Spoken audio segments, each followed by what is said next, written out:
দেখেন আজকে আমি আপনাদের সাথে শেয়ার করবো একটা মাছের রেসিপি।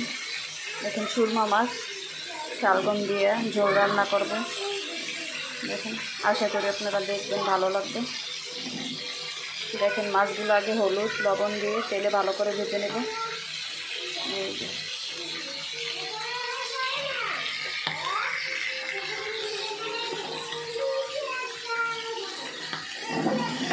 মাছগুলো ভালো করে ভেজে নেব।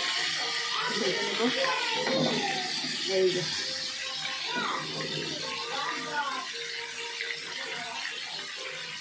মাছগুলো আমি একটু বড় বড় সাইজ করে কেটে নিয়েছি। সমুদ্রের মাছ খেতে কিন্তু অনেক ভালো লাগে শীতকালে। তারা একটু সমুদ্রের মাছ বেশি খায় আমাদের বাসায়।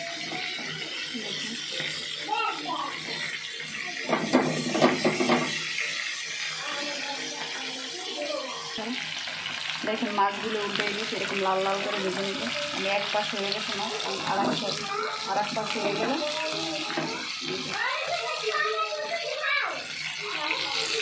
দেখেন আমার এই জানলা দিয়ে এই পাশে আর একটা বাড়ি এসে এই যে দেখেন এই পাশে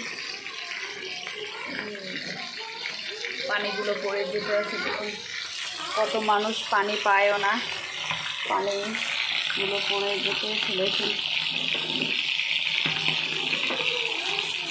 কত মানুষ পানির অভাবে হাহাকার করে, আর অনেকে পানি দেয়ও না আসলে। ঠিক আছে, আমরা এক বোতল এক কলস পানি নেব, এরকম বাড়িওয়ালারা কিন্তু না করে দেয়, না পানি দেওয়া যাবে না। অথচ ওনারা পানি অনেক নষ্ট করে, কিন্তু কিছুই করে না। ঠিক আছে,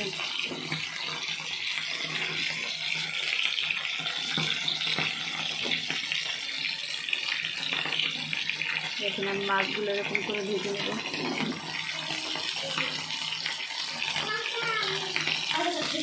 মাছগুলো হচ্ছে দেখেন আমি এই সাইডে কড়াইটা বসিয়ে দিচ্ছি, মাছটা এই সাইডেই করে নেব। মাছটা ততক্ষণ এই সাইডে হতে থাকে।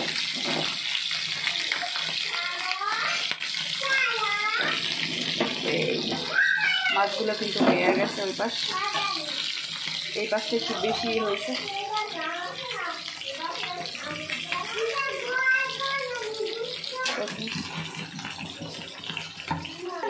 দেখেন আমি এই যে তেলের ভিতরে পেঁয়াজটা দিয়ে দিছি,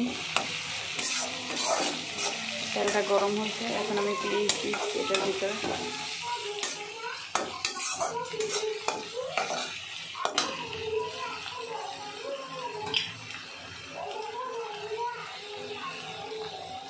তেলটা মানে আমি আমার হাজব্যান্ডের গ্যাসে অনেক সমস্যা, তো এর কারণে একটু তেলটা কম খাই।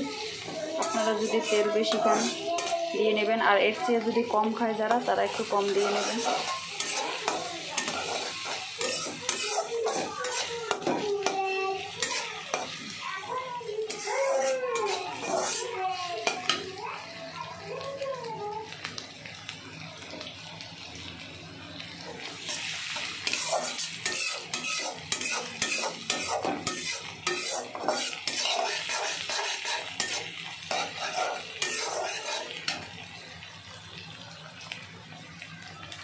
পেঁয়াজটা হালকা আরেকটু ভেজে নেব, বেশি লাল করবো না। আরেকটু ভেজে পরে আদা রসুন বাটা দিয়ে দেব।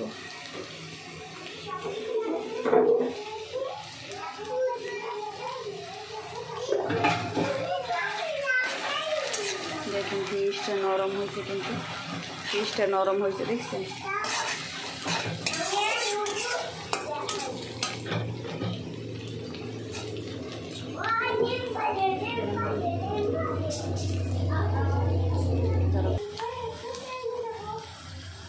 আদা আর রসুন মিক্স করে বাটা।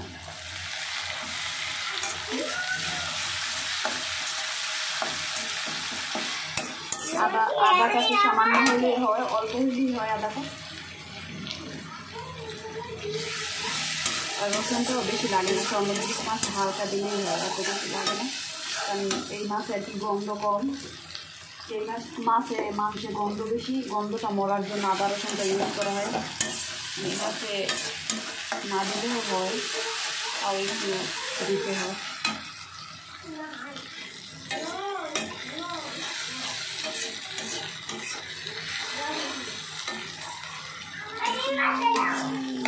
একটু হালকা পানি দিয়ে দেবো এবার।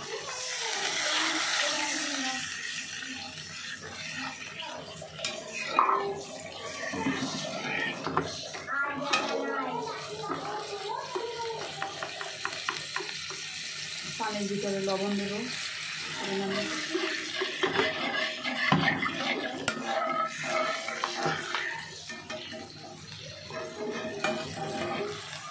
ধনিয়ার গুঁড়ো সামান্য,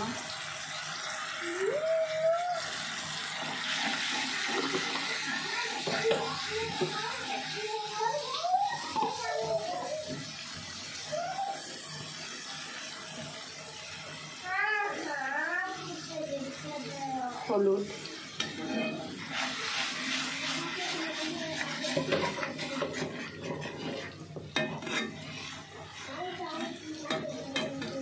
মরিচের গুঁড়ি, আমি 3 চামচ দিয়েছি, মানে আমি একটু ঝাল বেশি খেয়ে আগের ভিডিওতেও বলছি, আপনারা যে বেশি ঝাল খান এরকম পরিমাণে দেবেন।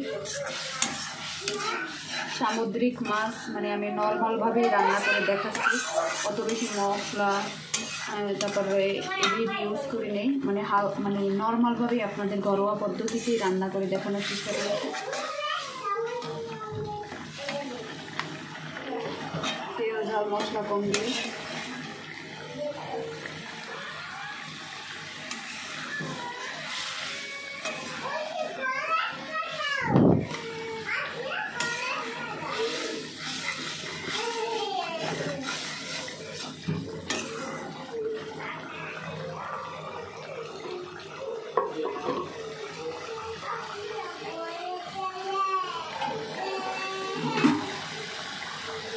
এখন আমি একটু কিছুক্ষণ ঢাকনাটা দিয়ে রাখবো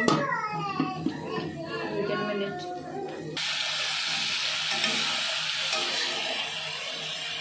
দেখি দেখুন মশলা কিন্তু তেল ছেড়ে গেছে, দেখছি মশলার তেলটা বের হয়ে গেছে। আমি এখন ধুয়ে রাখা যে শালগম, টমেটো দুটো একসাথে দিয়ে দেবো।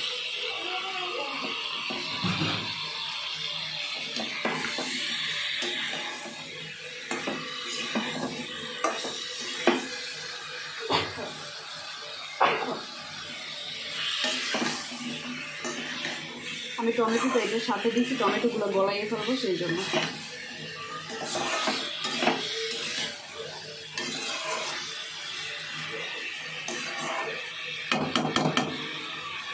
এবার 5-10 মিনিট ঢেকে রাখবো, পানিটা বের হোক। দেখেন এই যে মশলা পানি বের হয়ে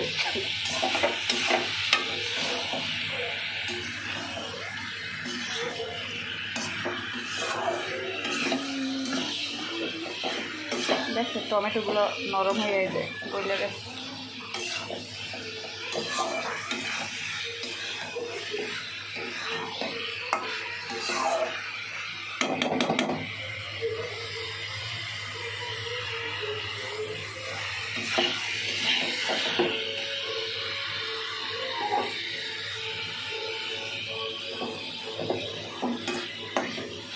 আর একটু পানি দিয়ে ঢাকনাটা দিয়ে দেবো। আর একটু পানি দিয়ে দিছি আমি, মানে শালগমটা সেদ্ধ হবে, তারপর আমি মাছগুলো দিব।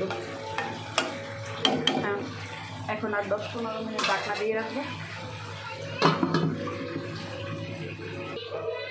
দেখেন পানিটা টানার পরে যে আমি পানি দিয়ে দিচ্ছি, শালগমটা সেদ্ধ হয়েছে।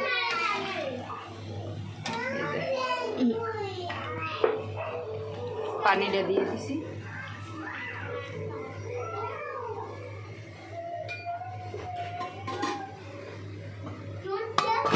উঠলে এটার ভিতরে মাছ দিয়ে দেব,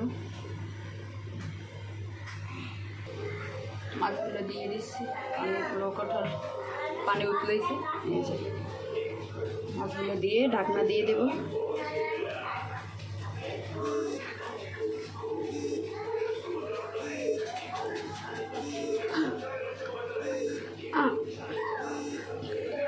ঢাকনা দিয়ে দেবো 10-15 মিনিট পর। ধনিয়া পাতাগুলো দিয়ে দেবো।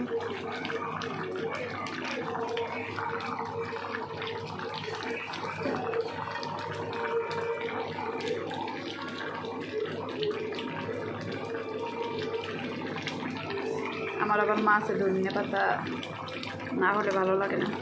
যার কাছে ভালো লাগবে না আমার কাছে ভালোই লাগে। ধনিয়া পাতার ফ্লেভারটা অনেক ভালো লাগে। আবার 10-15 মিনিট পর ঢাকনাটা খাবো, ঢাকনাটির উপর দেখে কালারটা এরকম হয়েছে। আর আপনারাও শালগমের ঝোল খেয়ে দেখবেন, মাছ দিয়ে ঝোল তরকারি শালগম ভালো লাগে।